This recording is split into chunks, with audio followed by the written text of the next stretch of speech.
Good evening and welcome once again to Insight Live. And tonight we are talking about shame and the gospel.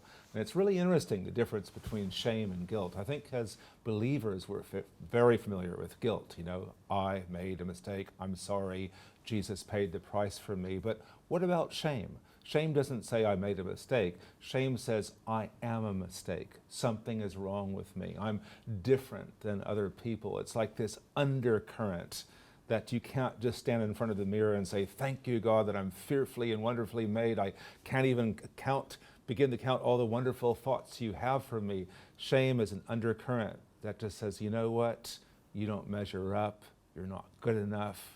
You lack things, you'll never be able to do it. It's kind of like that critical inner voice that I've had many times where it just says, Kurt, you can't pull this off, you're just not good enough. And what would it be like? You know, we know that Jesus paid the price for our sin, but what would it be like if we didn't have that shame? Like Adam and Eve in the garden, I'm not suggesting you do this, says they were both naked and they felt no shame. What would it feel like if God could roll away that shame in our lives? Yeah, Kurt. Very nice to be with you tonight on Insight Live. Tuesday night is really great. We are live and interactive. And Kurt, I mean, the subject is really a very important subject. So many people, you know, as a psychotherapist, that I'm seeing people that have shame and they have things that shame just limiting them. And, you know, the wonderful thing about the gospel is that Jesus came to set us free. So we are live and interactive, as I said, and on your screens now you have the email and the SMS live at revelationtv.com.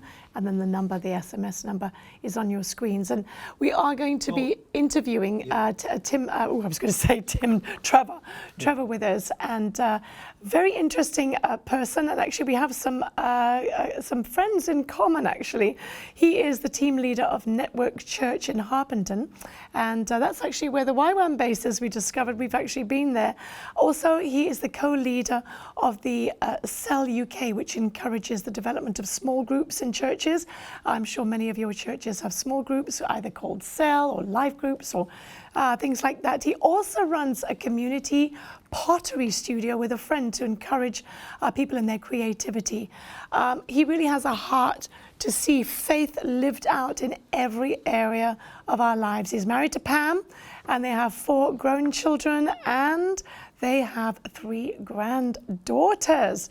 So I don't know whether you want to say anything else before we go to him. I do. I mean, this topic of shame, I was talking to Trevor earlier, and I think I've only heard one well-known Christian speaker speak about shame and its effects, and that's about all. I've heard plenty of people talk about guilt, making mistakes, sin, that Jesus paid the price for your sin. We understand that, but that shame is something, well, in your counseling, it's almost everybody that comes to you, without exception, suffers from this undercurrent of shame. Yeah, and I mean, so sometimes things have happened, you know, to people, things have happened to you, and then you've read that and just thought that you are just second class or fifth class or whatever, and that you will never be able to be free from that. And this is the wonderful thing about the gospel. This is a wonderful thing about the cross, Kurt, that, you know, when Jesus says that, you know, that he came to set us free and free indeed, that is all the things. And Kurt, you often talk about this, you know, this inner critical voice. Well, let me read something. I just remember, you know, when I spoke years ago when we were both in the island of Jersey, and I was speaking on the subject of shame, funny enough. And I got this letter that a woman wrote, like to a motivational teacher or something like that, but just an anonymous woman. And this sums up shame big time. And I'll read it. It's not very long. And she says, I have hit an all-time low recently, and everything that I thought defined me has been stripped away. I feel like a shell with no life left in me. However, I know that I must do something. Otherwise, I could end up in a mental institute or something. My life is becoming more isolated and introverted and self-destructive by the day. I used to have some dreams and passions, but even when I think of these now, it seems like it's just too much effort and hard work. And I hear the voices in my head telling me. You won't do it anyway. You'll start and then give up. You're a failure. You haven't got the time. You'll make excuses. You're just an inherently fat, lazy, single mother, and it's no wonder you feel like this. You deserve to feel like this. And this is what It's a she shame. wrote to herself. Yeah. She To the literally, motivational teacher Yes, about- seeking his help. yeah, but this is what she felt about herself. Yeah, and then it just goes on. It says, shame is an intensely painful feeling or experience of believing we are flawed and therefore unworthy of acceptance. That's why the gospel, and we're going to hear a lot from Trevor. I don't want to take his fire away from him. Absolutely. So we are live and interactive, and if you haven't written in before, let's have a one-time come and do it. Write in, and it would be lovely if it was an interaction with Trevor, and we're going to be introducing his book on shame. Kurt, the name, or even, just to the it's viewers. Shame and the Gospel. Yeah, maybe you've had, now that I've described shame and what it is, maybe you've had an experience of shame and you've overcome your shame. And if you could just put it in a couple sentences, we would love to read that out. Okay, we really would. Okay. Yes, my darling. So should we introduce Well, let's go Trevor to Withers? Trevor Withers right now. Let's see him. There he is. Magic. Trevor, Hi. Hi, Trevor. We want to give you a very warm Revelation TV family welcome. Thank you so much for taking time to be with us tonight on Insight Live. It really is a privilege to have you. And I know our viewers are longing to hear your story, who you are and why you're here. So we kind of gave you a little bit of an introduction, but that you've got, how many grandchildren? You've got three, you got 4 children, four, 3 granddaughters. 3 granddaughters. How is that? Let's start with that, because I know our viewers are very family orientated. How is it with having all these? They all live close. Yeah, how is it? They do. This extended family, how's it going? It's lovely. It's really good. They do live close, so we see quite a lot of them. We go over there, they come to us, and I'm now able to put on my Christmas list all the things that I'd like to do with them. So I get one of these stomp rockets, that you jump on and the rocket fires up in the air. And I can take it over and they'll enjoy playing with it. I can buy kites again, go flying them on the beach when we go on holiday together. So I can relive not only my childhood and my children's childhood, but now my grandchildren's childhood as well. Which That's is great. fantastic. I can see the unashamed child in you coming out right now. and I'm not even a psychologist. So from our introduction, you are really a busy person. I mean, I'm counting is it 4 things or 3 things that I introduced you with? That is a lot to be handling. How do you manage that and write a book? Yeah, well, I've always enjoyed doing lots of different things, Mel. So I've been leading the church for a number of years now, which I love doing. I love being with people. I love seeing them grow and develop and step into new things, encouraging them in what they're doing. Jill and I have this pottery studio together, which really just happened out of friendship. And I've been helping to run Sell UK that you mentioned in your introduction with a good friend called Lawrence Singlehurst for 23 years or so. And that's been very stimulating, connecting with lots of different churches from all the major denominations and new church streams up and down the UK, encouraging them with their small groups. So that's been very, very stimulating for me. And I love all that activity and difference and connection. It's wonderful. So I'm quite interested in the pottery, and I'm sure some of the viewers are saying, okay, so how does pottery fit in with all of this? Maybe you can paint a picture of how that ends up to kind of be ministry, promoting creativity. What does it do? I mean, what kind of people come, and what does it do for them? Okay, well, I guess for me, creativity sits at the very heart of who we are and who God is. Genesis tells us that God created the world. He created us in his image. Therefore, we're created to be creative. Many of us get our creativity pushed down, I would say, by shame often, because we're putting something of ourselves out there when we're creative. We're being vulnerable. And so the way it works, or has worked for Jill and myself, is we just started it together. found some space in our week where we could spend a couple of hours together, found a space that we could set up our little pottery wheel, which we bought on a well-known auction website online, and then just got going, really. We always had a kettle and invited people to come and join us because we're sort of relational people. We love having other people around. I'd learned to throw at school in an all-boys comprehensive school that had very good practical facilities. So, I hadn't thrown for since I was at school until about 10, 12 years ago.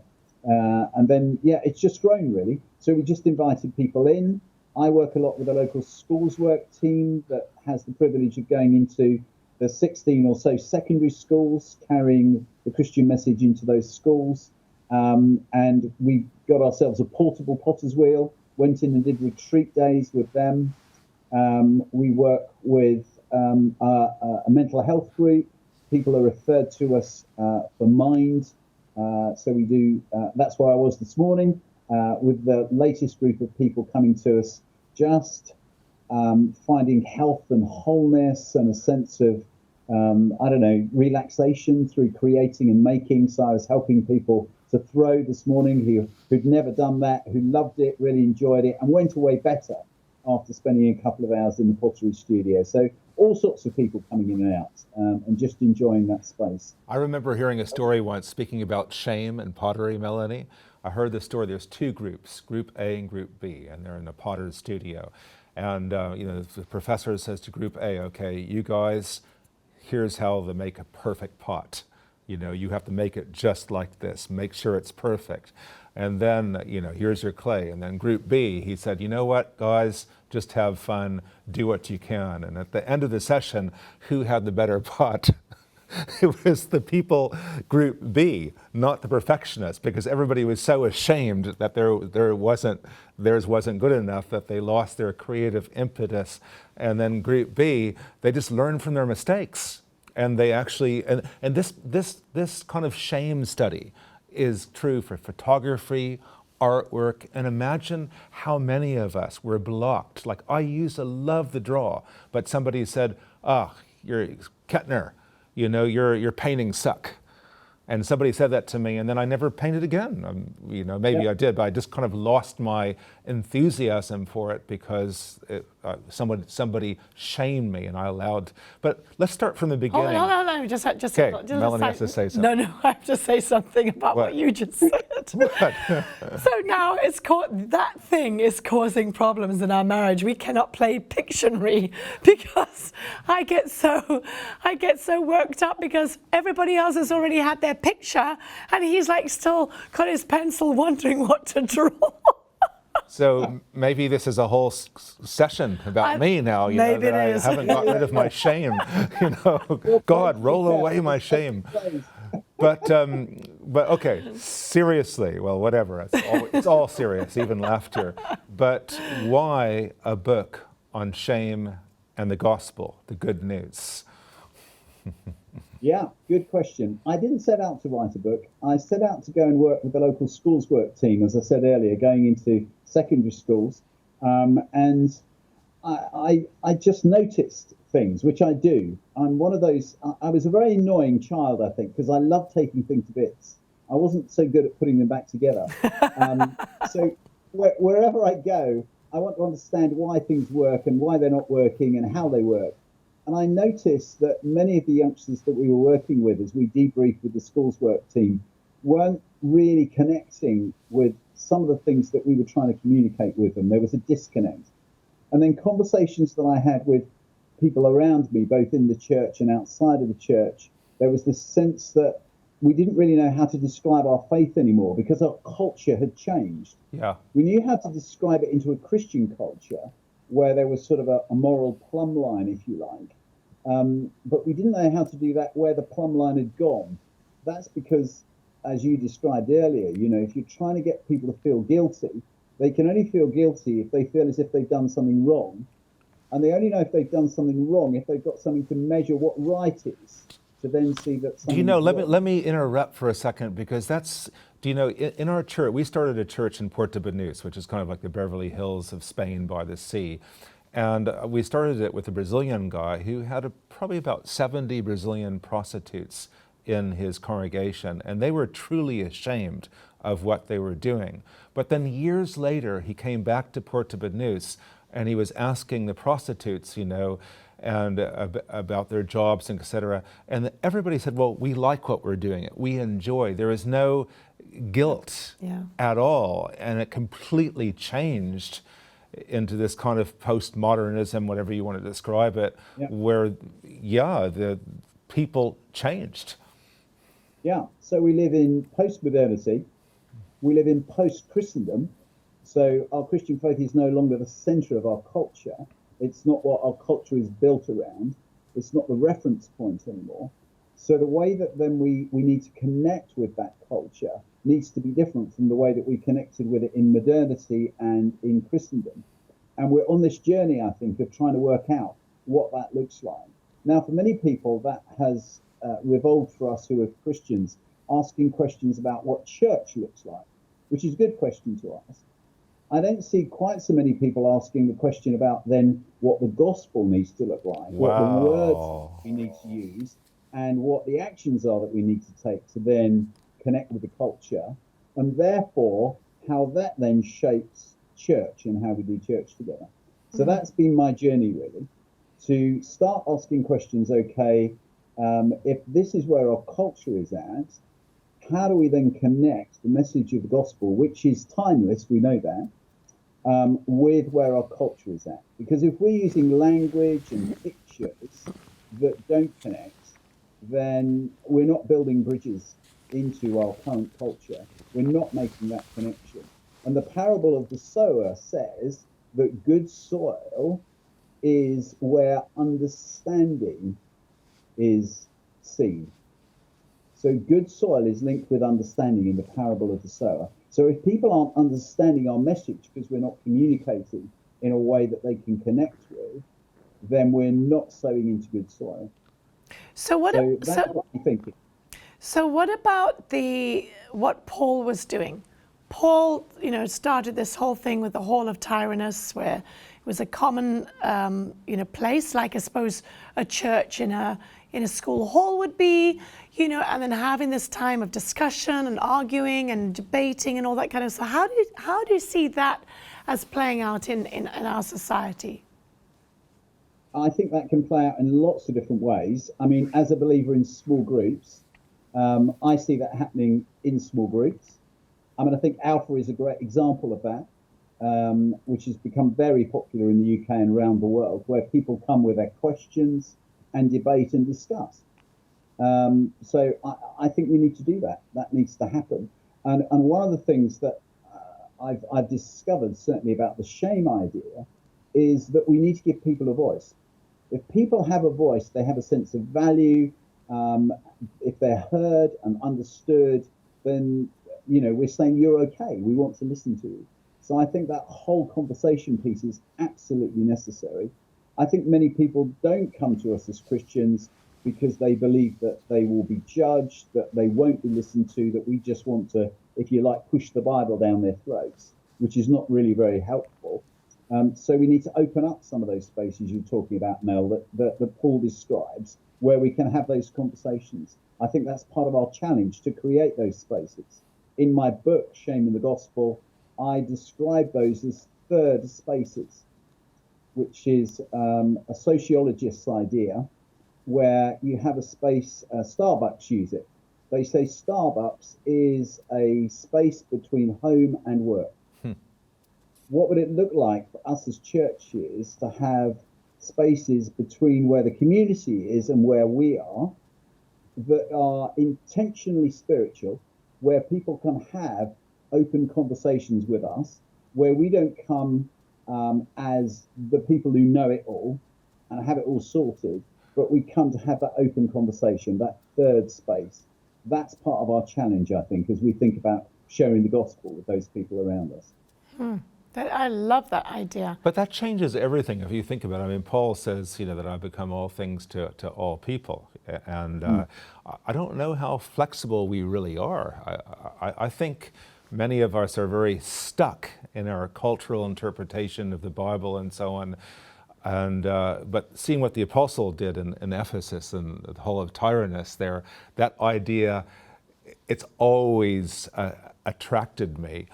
But yeah, I think that's where I would talk about not just the gospel, but the kingdom of God coming in. I would say there's space for praying for people. I would say there's a space for prophecy. I would say there's a place for revelation. Isn't it amazing, when you look at the early church, the Apostle Paul, well, nobody had a Bible. A lot of times people say, I want to go back to the first century church. I said, well, throw your Bible away and go back. And because back then it was just more charismatic. It was like Apostle Paul said, bring a revelation and instruction. Nobody says that these days. We have a fixed canon and so on. And a lot of, this is a theological discussion. But how do you, give us an example of somewhere in the world where you have this space that's really working, a bridge between church and the world. I guess I've discovered it in a number of different spaces. I guess Alpha is a great example where you see that, where you see this open space where people have permission to come and ask their questions, tell their stories. I've been part of an Enneagram study group. Yeah, so, what is that? Yeah. Enneagram is it sounds like a painful procedure. It's not. It's a spiritual development tool based on personality profile. I was going to interview the founder of that, and he didn't get back. Anyway, go on. Oh, yeah. So another friend of mine, interesting enough, called Jill as well, a different Jill, have been running a study group. She's a trained Enneagram trainer. And so we've been running this group. And what's been great about that group, I tell the story in my book again, plug, but that actually you come with who you are, but because you're talking about your type, your personality preferences, you sort of put yourself in the room, as it were, around this type. And other people who identify with that type can talk about how it feels for them. And other people can ask questions of you about what it is like to be in that space. Wow. And that's been a wonderful space, a shame-free space where we can just be open and honest and talk about some of the challenges we have. As I say, it's a spiritual growth tool, so it has that spiritual heart at the center of it, which gives you permission to talk about spiritual things as well. So that's been really, really good. So for me, sorry, can I just ask you, I'm fascinated how you would label that for the promotion of okay, we're going to be doing this and who's going to come and who qualifies to come and who's the type of person that comes. Because, we're in Spain here and I just can't even imagine. Yeah, say if I'm at a party or something and I'm saying, hey, Frank, would you like to come? 2 weeks from now, we're starting an Enneagram party. Yeah. How do you do that? What does it look like? Don't think it's some drug or something here. We've done an introductory course. So people come for 10 weeks usually, because there's 9 different types. And we introduce each type each week. We do it all just in conversation, in the narrative tradition, as it's called, of the Enneagram. And people, find their way into it. They find what type they are. They get fascinated by it. And we always have a mixture of Christians and non-Christians in that group, share openly. Just invite friends, really. But slow down on that. I could sell that to people so easily. Everybody wants to find out more about themselves. Yeah. And if you offer something like this, it's fantastic. It helps them, marriages, their work situations, their relationships with their children. It's good. It's good. So, anyway, so do they do the test just to kind of see what's going on here? They don't do the test before they come to the group. They can. Okay. Some of them read a little introductory book. Some of them just find their way. So I went on a 3-day retreat some 12 years ago or so now. And I didn't want to know anything about it. I just wanted to go and spend 3 days, sort of immersing myself in and finding out who I was. I'm slightly unique in that respect. Most people will do a bit of research before they go because they want to, know where they're starting from. So I think it depends on who you are, what you're like, as to how you come to it, what sort of prep work you might want to do. But we'll welcome anybody just to come and explore. That's basically what we've done. So is there anything about this in the book? I wasn't sure whether you mentioned. Yes, there is. Okay, Yes, good. Excellent. Well, we're going to go to So some I of share our, that as an sorry? example of one of those spaces. I share that as an example of one of the spaces that Beautiful. perhaps we Christians need to be creative. Okay, I've got another question for you, but I'm going to go to our viewers right now as they are writing in fast and furious. And Dylan, big kiss to you. And you've just kind of written in saying hi, and it's actually quite interesting how you've got internet and went and found one of the first living room programs that Kurt and I did. Oh no, really? Yeah, and Chandra, was it Santander was writing in, so that's so lovely. Thank you for letting us know about that. And then Chandra Kumar, you have something to say to Trevor. Trevor Withers, I believe by tracing back your memory footprint of your guilt trial on a daily basis, which allows you to confess in front of God instead of carrying huge loads of guilt. Just asking Trevor whether you agree with that. I think there's a disparity, as we were saying earlier, between guilt and shame. Would you have something to... Yeah, let's discuss that, the difference between guilt and shame and what he said. And would you like to respond to that, Trevor? He's basically saying, do you believe by tracing back your memory footprint of your guilt trail on a daily basis, allowing you to confess? So maybe you can just clarify that. Sure. I think confession is really good. I'm not dismissing the fact that we feel guilty. I think we do. I think what we're predominantly dealing with, though, in our culture is not so much people who feel guilty, but people who do carry shame. Yeah. So I'm not saying we no longer need to preach a message of guilt or deal with guilt or have practices that help us to overcome that guilt and confess. That's a very biblical principle. But what I'm saying is that where we're most likely to connect with people and to help people in our culture is if we talk about shame as well as talking about guilt. And if we're going to choose which one to start with, then we probably need to start with shame rather than guilt. Give a few examples of someone who's suffering from shame, just so people can kind of log into it. Guilt we understand, but how would you describe shame? Give an example of a person or something. Okay, so let's give an example of somebody who stood on the threshold of the door coming into our pottery studio some years ago now, but it happens regularly actually. But this one person was the first person that we saw really grappling with this. So she stood there and just started to tussle with herself as to whether she could come across the threshold, because much like you said earlier, Kurt, somebody had told her that she wasn't creative, that she couldn't make. And Jill, who works with me in the pottery, put an arm around her and said, come in, just come sit down, I'll put the kettle on, make you a drink, and just sit and put spots on this cup, just decorate. We'll help you see that you are creative, that you can do these things. That's great. Wasn't many weeks later that I said to Jill, Jill said to me, she said, some of our glazes seem to be really, really low and some of them are missing. I said, oh yeah, the girl who came in 3 or 4 weeks ago, I said, she wanted to do some more at home. So she took home some pieces of pottery that she wanted to decorate and took the paints and some brushes with her because she's so enjoying doing this. And she became one of the people that decorated pieces that we then put out at, Christmas fairs and that sort of thing, that were really, really popular. And we just saw this transformation in her, just in this one area. But we see it every 5 weeks with the group that come in that I was with this morning, the Mind group, who are really struggling with anxiety or grief or, their whole mental health thing. Many of whom who say, oh, I'll be useless at this.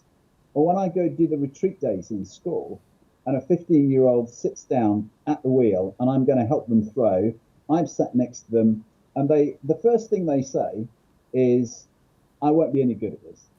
And I say, well, how do you know? Have you done this before? No, I just won't be any good at this.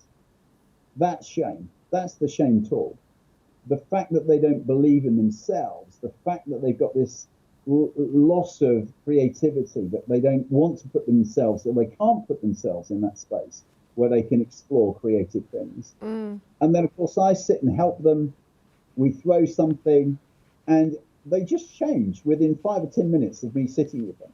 Or as the girl did earlier, who became great decorating these things, or over the 5 weeks, the folks who come in with the mind group, and they're different people at the end of 5 weeks. They're different people at the end of 3 weeks, really, because they rediscover something that they've lost that gives them a sense of value and purpose and well-being, because they're restoring that sense of creativity, which is in the very heart and nature of God, that's invested in us, which shame takes away, because it says, you are worthless.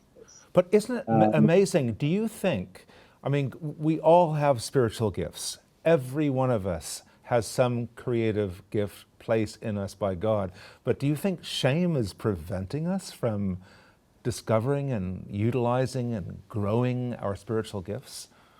Totally, absolutely. Because we all have those little voices in our heads that you talked about. Many of us don't like to admit that we have them because of what people will think of us. I think it's great that you even identified earlier, Kurt, that you have them in your head, because it then gives us permission to talk about them, doesn't it?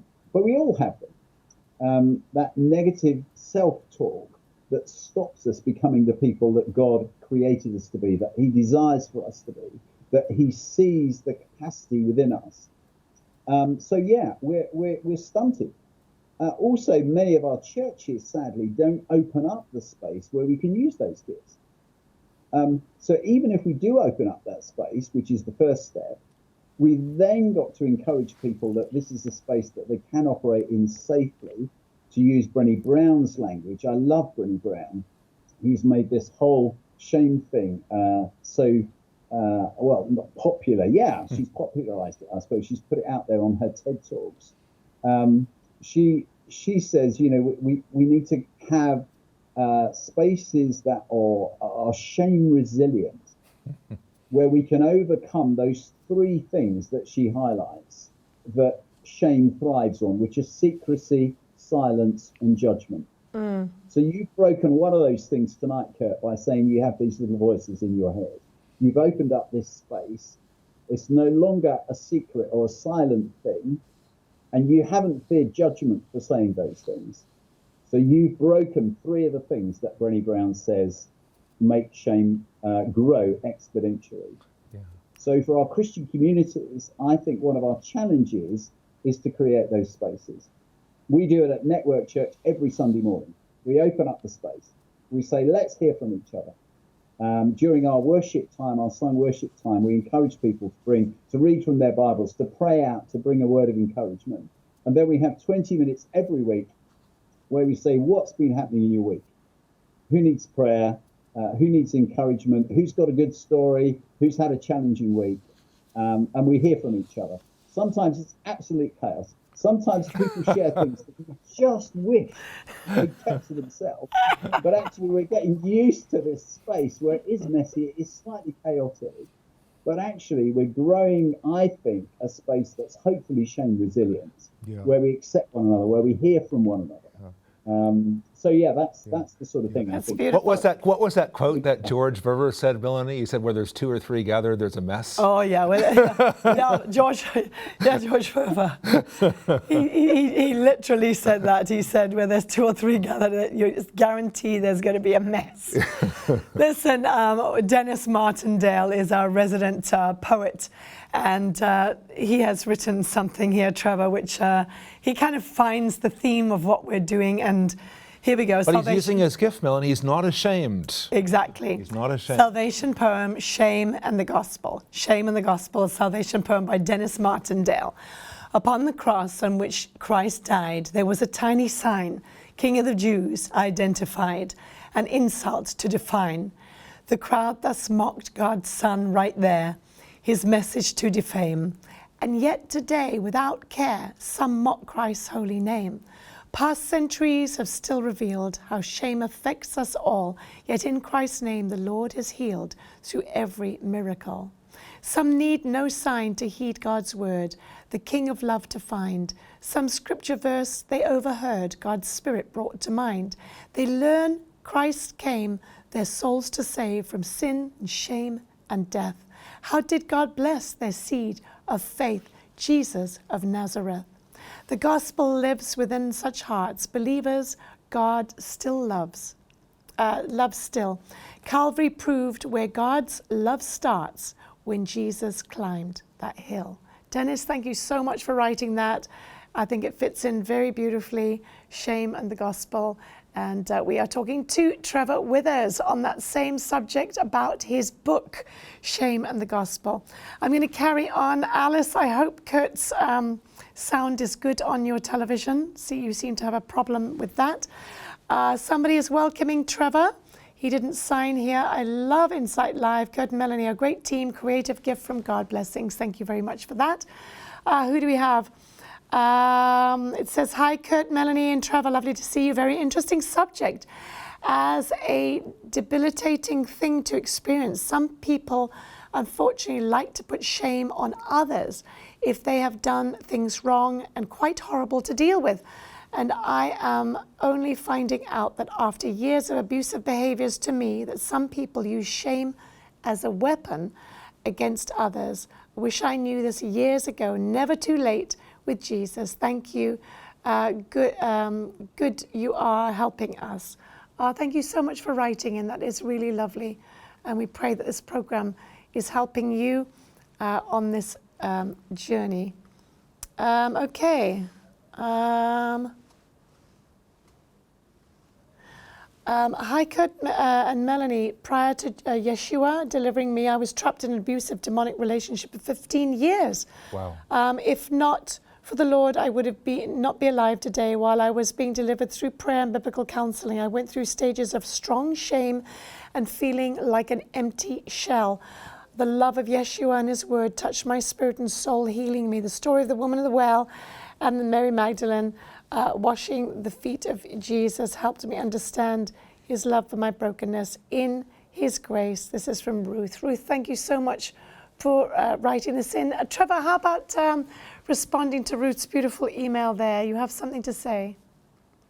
Yeah, I think it's lovely that she picks up those two stories of the women trapped in shame. And many of Jesus' healing miracles are not just about physical restoration, but about social restoration. It's about reconnecting people in relationship, not just to God, but to the community that had ostracized them, that had put them on the edges, which ultimately you could say is why Jesus went to the cross, if you wanted to take that line of thought. So actually Jesus, by including people that were excluded, became unpopular with those that were in power that wanted to exclude those people. And so that caused him to die. So he went to his death because he wanted to re-include people in relationship with God, his Father, but also in relationship with those that had ostracized them, which I think is quite a powerful thought, really. Often we take the death of Jesus and we separate it from his life, particularly with the guilt idea, which is quite transactional, really. That Jesus needs to die to forgive my sin is sort of a transactional thing. And we think about that, even the Creed says that, born of the Virgin Mary, suffered under Pontius Pilate, and we miss the whole of his life, don't we? Yeah. Whereas actually the whole shame thing, unlike the guilt thing, is not transactional, it's relational. And so Jesus, in healing people, is restoring their relationship with their family, with the local community. So very, very interesting that should get picked up in that email. Thank you. There's many of those stories that you can look at. Thank you. And see it through the eyes of shame. Good. Thank you very much for that. And I was reading this morning about Matthew, and then there was a reference to Zacchaeus as well. And there is a very good demonstration of Jesus just going right out of his way, taking the one who's shamed by the whole community, dining with them, changing them completely and restoring them. And I mean, yes, you're right. I mean, there was persecution with that, but What an amazing thing. I mean, it always touches me. The Zacchaeus story and the Matthew story always touches me. I mean, what other hope would they ever have had of having fellowship and friendship? I mean, on either or all sides, they were shamed and separated from the community. Good. Kurt, carry on. I've got a couple of other emails here. I'll move to later. I like that where you said secrecy, you know, and Brene Brown talks a lot about vulnerability. And vulnerability is something that we admire in somebody else, like somebody confesses something and we say, oh, what a man or what a woman to confess something like that. But we see it as a weakness in our own lives, you know, so we keep everything secret, and the burden of keeping something secret is terrible, but just to become vulnerable and let it out, there's so much healing in that. What's the relationship between vulnerability and shame, would you say? I think they're inextricably linked. So we are stopped from being vulnerable by our sense of shame because of our sense of loss of value, because we've been disconnected as we've pulled away from our relationship with God, from the very source of our value. That, if you like, is our sin. You know, Adam and Eve decided they were going to decide for themselves how they were going to live rather than be connected to God. So they were dishonoring God by doing that. They were trying to establish their own value outside of their dependence on God, outside of that relationship. So that's where we find ourselves. And so without that, it is then difficult for us to be vulnerable because we don't have a basis for who we are. So, you know, when I go into this with the schools work team, they have a wonderful lesson, which is called the ultimate questions lesson, which they clear the desks in the classroom and they put questions on the floor on pieces of paper, and the youngsters have to answer the question, and they do it in a debating type way. So, is there a God? Do you believe there's a God? And then if you do, you go on one side of the classroom. If you don't, you go on the other side of the classroom. And then you talk about it in your separate halves. And then you have a spokesperson that puts your argument to the other half. And then if you're convinced by the other half's argument, you can move from one side to the other. Wow, that's amazing. I've never heard of this. It's a really great lesson, really great lesson. They've created it. The local schools work team have created it. And then depending upon the majority answer to the question, you then ask the next question that is related to that question. So if you like, you map your pathway through the question. And what regularly happens is you see the youngsters don't believe in God. So how did they get here? What is their purpose? And the worst case scenario is they end up feeling they're a mistake. They're an accident. They're just here randomly. They've lost their sense of identity and purpose. That's what regularly happens in this lesson, because most of the youngsters have grown up believing the sort of classic evolutionary story, which just doesn't have that bigger overriding story that we get from the Christian message, that we get from our religious framework, what one writer calls the sacred canopy that holds our lives together. So they're just out there trying to find their way. Yeah. And you just see it. You just see this sense of lostness, really, that they're experiencing. So where do you then develop your sense of safety and well-being that enables you then to be creative, to be vulnerable? Because you're constantly fearing how other people are going to see you, how they're going to judge you. Of course, social media plugs into all of that. It's not necessarily the cause of it, because there's many good components about it, but it does mean that people are constantly comparing themselves to other people, because you only post your good things. Yeah, that's right. Everybody posts their good things. But isn't it amazing? I mean, yeah. Everybody I else have an email. Oh, do you have an email? So Trevor, just on that note, one of the viewers said that she has just tuned in to us, and she's asking, I think it's, Sue, why do you think young people are committing suicide? And I think that some of the stuff that you're already talking about is plugging into that. Are they carrying guilt and shame and not having a voice? And this is Sue from Kent. Thank you very much, Sue, for this question. Trevor. Yeah, I think, Sue, sadly, that this is part of what's going on here. And these are some of the things that we very sadly see. This loss of sense of purpose and value, having a voice, as you just say. I think, again, one of the things that is fabulous to see in our local schools anyway, with the schools work team, is their one-to-one mentoring projects and support, the lunchtime clubs they do, where they're allowed to running sort of an alpha type thing in school, where youngsters can ask their questions. They do a wonderful thing called Guerrilla Christian, where some of us volunteer if we're brave to go into school, and they they ask us really difficult questions, and we squirm in our seats and try and answer, so they have a voice, so they can be heard. Those are all really important things, and I think a part of us building a bridge, which the gospel can then be carried across and connect with their shame. Brené Brown says another really interesting thing. She says, shame thrives on secrecy, silence, and judgment, as we said earlier, Kurt. But she says, if you put shame in a petri dish, imagining that it's in a laboratory, you're working on it, you put it in a petri dish, they're the three things it will thrive on, it will grow on. But if you douse it with empathy, it can't survive, which is really interesting. So her many years of research, that's what she's discovered. So the antidote to shame, she says, is empathy. And when I first came across that, I thought, that's really interesting. So what is it in our Christian message that we have to say that would cause that sense of empathy for somebody who's really grappling with shame? This is an amazing insight, Melanie. My mind is going at 100 miles Well, I mean, per hour the thing right is, now. I'm on my character strengths finder. I am like so high on empathy. So everything I do, and especially, in the therapy and counselling, is all, with empathy.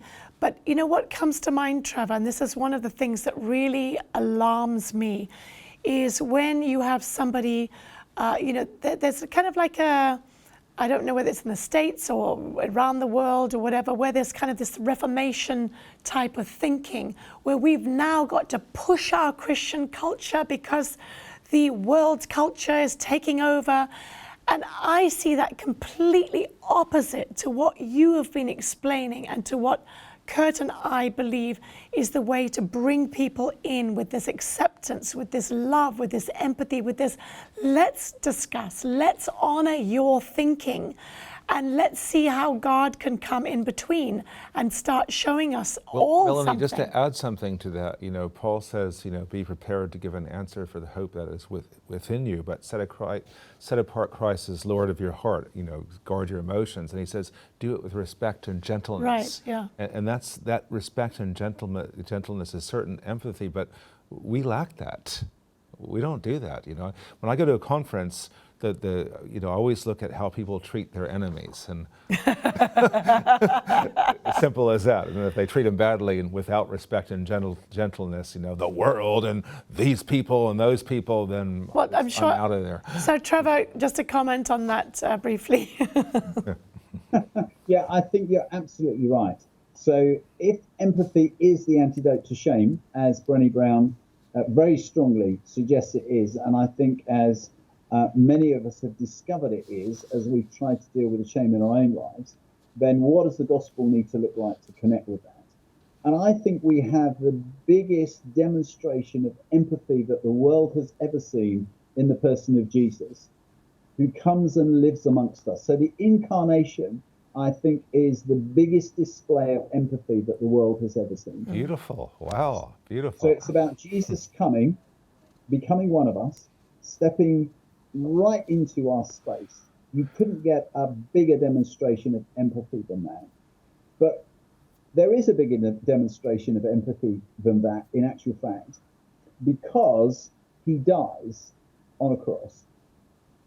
So he not only steps into the life that we have, but he steps into the death that we have. That he dies for us, as Paul says, but that for us is, in the shame gospel anyway, not to take away our wrongdoing, but to actually say, I empathize with you. I know what it's like to die. I'm in your space with you, which is a very different way of thinking about the gospel. And many of your listeners will be thinking this is complete heresy. You can't say that. Yeah. But actually, No, but in Hebrews it says that. Yeah. When you're looking through this different lens, they're the things that we need to be thinking about. We need to think about how do these words interpret themselves into this culture of shame, rather than just thinking they need to stay connected with that culture of guilt.